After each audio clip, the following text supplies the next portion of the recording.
কেন রে বেলাল, কি জন্য মদিনায় থাকবে না? কিসের অভাব, কিসের কষ্ট? কেউ কি তোমাকে ব্যথা দিয়েছে না তোমাকে মেরেছে? নাকি তোমার কোনো অভাব আছে? বলো, বাইতুল মাল থেকে মাসিক বেতন দিয়ে দিব।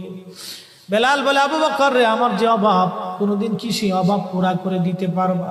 বলো রে বেলাল, তোমার কিসের অভাব? বলে, আবু বকর, আমি আজান দিলে নবী নামাজে আসতো। বলো, এখন আজান দিলে কি নবী নামাজে আসবে?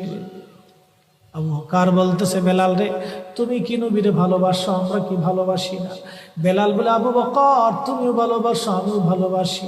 শোনো গো আবু বকর, তোমরা নবীজি রওজা শরীফ দেখলে সহ্য করতে পারো, আমি বেলাল যখন আজান দিয়ে নবী রওজা শরীফের দিকে তাকাই, আমার কলিজা গুলি ফেটে ফেটে আসে।